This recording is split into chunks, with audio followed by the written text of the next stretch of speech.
Bonjour à tous, mes chers élèves, mes chers étudiants, mes chers abonnés. J'espère que vous êtes en bonne et parfaite santé.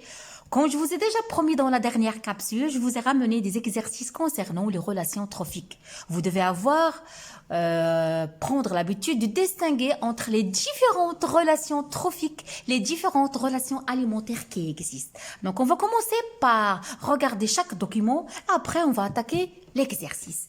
La photo A, qu'est-ce que vous voyez? Une araignée crabe qui attaque une abeille.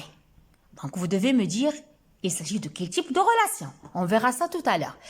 La deuxième photo, qu'est-ce que vous voyez? Un romara qui vit près d'un requin. On a déjà vu ce genre de photo-là. Donc, vous voyez, c'est le poisson pilote. Ce poisson, il vit près du requin. Il y trouve une protection et une source de nourriture.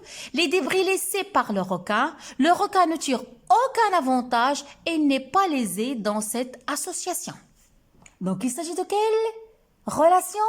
À vous de deviner.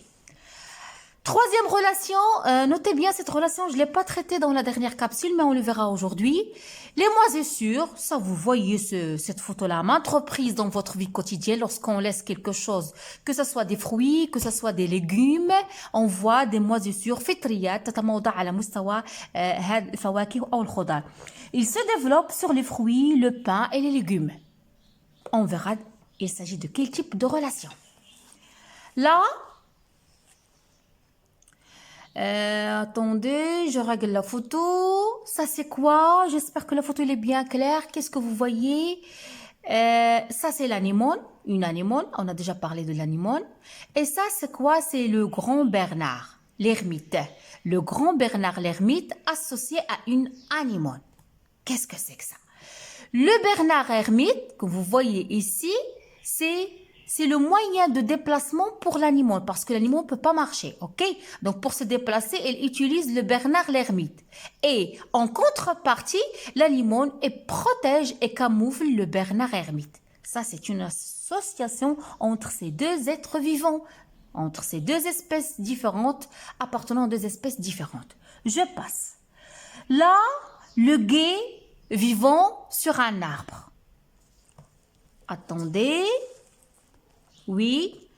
Le guet, c'est quoi, mes chers élèves? Le guet, c'est une plante. C'est une plante parasite obligatoire qui vit aux dépens d'un arbre hôte. OK? Et je passe. Qu'est-ce que j'en ai ici? C'est les ténias. Les ténias, mes chers élèves, ce sont des vers plats qui sont des parasites intestinaux très communs chez les chats. Oui, ils vivent à l'intérieur. Donc, le plus souvent, une puce, les souris, les rats, les lapins peuvent aussi servir de hôte intermédiaire. Comme vous voyez, la photo, ils vivent à l'intérieur de leur intestin. OK? L'intestin grêle. Et voilà le cycle de développement du ténia du chat. Ok, essayons maintenant de déterminer ce genre de relation que vous avez vu. Donc voilà, j'ai pris le document comme ça. La première description de la première relation. C'est une relation biologique dont un des protagonistes tire profit en se nourrissant, en s'abritant ou en se reproduisant aux dépens d'un autre. Il s'agit de quel type de relation, mes chers élèves? Est-ce que vous pouvez me dire? Donc, est-ce que c'est le commensalisme? Est-ce que la symbiose, la prédation, saprofitisme, compétition ou bien parasitisme? Donc oui, je vous écoute, c'est le parasitisme. Donc je vais relier ça. C'est le parasitisme. L'exemple qu'on a vu, c'est l'exemple du cycle de Tania le ver qui vit dans les intestins du chat. Je passe à la deuxième relation. Capacité à se nourrir de matière organique non vivante suite à une réaction enzymatique libérant les nutriments présents dans la matière à ingérer. Capacité à se nourrir de matière organique. C'est quoi? C'est le saprophytisme. Vous voyez? C'est ça. C'est cette relation-là. C'est le saprophytisme. On vient de définir, c'est le saprophytisme, c'est la deuxième relation. Donc, et vous devez retenir que le saprophytisme, quand est-ce qu'on dit une espèce, il est dit saprophyte.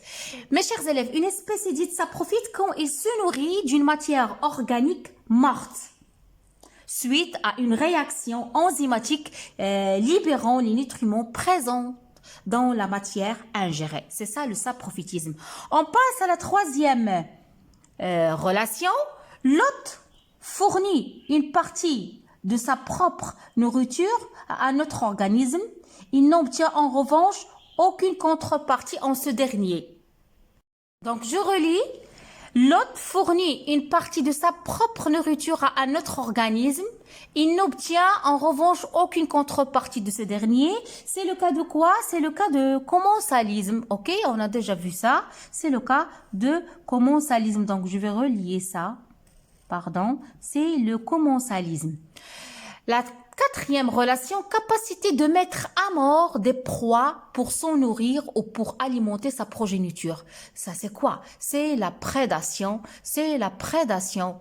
Oui, c'est ça. C'est la prédation. Comme vous avez vu, donc regardez, un petit rappel concernant les photos. Voilà, l'araignée crabe qui attaque une abeille. Ça, c'est un exemple de prédation. Et ça, le poisson pilote avec le requin, ça, c'est une relation de commensalisme. Et ça, les moisissures, c'est une relation de quoi? C'est une relation de saprophytisme. C'est clair, mes chers élèves? Concernant le parasitisme, ça c'est quoi? Ça c'est une relation de parasitisme. Et compétition, c'est la compétition entre le gué et la plante, vu que ce sont des plantes, ils vont être compétitives vis-à-vis à l'eau, vis-à-vis aux sels minéraux. Ça c'est une relation de compétition. Donc terminons ensemble notre exercice. Donc ça, on vient de le faire. Capacité de mettre à mort des proies pour s'en nourrir ou pour alimenter sa progéniture, c'est la prédation. Et une association intime et durable entre deux organismes, c'est quoi? C'est la symbiose. C'est la symbiose. C'est le cas de quoi? Vous venez de voir. Non, c'est pas cette photo-là, c'est celle-là. C'est la relation qui s'établit entre le grand Bernard, l'ermite, qui est associé à une anémone. Lui, il sert comme un moyen de déplacement pour l'anémone, et l'anémone, il le protège et le camoufle. Donc, retenez, la symbiose.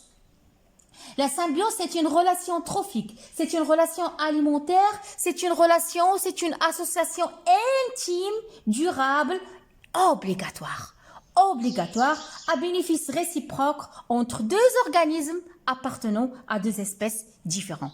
Donc, qu'est-ce qu'il nous reste? Donc, rivalité entre des espèces vivantes pour l'accès aux ressources du milieu. Ça, c'est quoi? Ça, c'est quoi? Ça, c'est quoi? Attendez que je vais... Donc, c'est la compétition. C'est la compétition qu'on vient de voir ici. Attendez. C'est clair? Donc, j'espère, mes chers élèves, vous avez maintenant tout le bagage pour comprendre les relations trophiques, les relations alimentaires. Ça y est, vous ne devez pas confondre avec la prédation, avec le parasitisme, avec la symbiose. Quoi d'autre? La compétition, le commensalisme, la coopération, ou bien je vais la nommer le mutualisme et le saprophytisme. Donc, dans l'examen, le prof va vous donner un énoncé d'exercice, un texte où il y a ce genre de relation. Vous devez être capable de distinguer entre ces différentes relations trophiques, entre ces différentes relations alimentaires. Donc, ma capsule touche à sa fin. Je vous donne rendez-vous à la prochaine dans laquelle on va étudier d'autres notions que vous avez déjà vues, que vous avez déjà étudiées au collège, mais je savais que vous oublierez tous. Donc, on va étudier la chaîne alimentaire. Qu'est-ce que c'est une chaîne alimentaire? Des exemples de chaînes alimentaires. On va aussi étudier le réseau trophique. Qu'est-ce que c'est ça? Et aussi la notion de pyramide. Pyramide de biomasse, pyramide pyramide d'énergie, tout ça, on le verra, Inch'Allah, si Dieu le veut, la séance prochaine, la capsule prochaine. Je vous adore. Laissez-moi beaucoup de commentaires, beaucoup de likes. Abonnez-vous à ma chaîne. Je vous adore. À bientôt.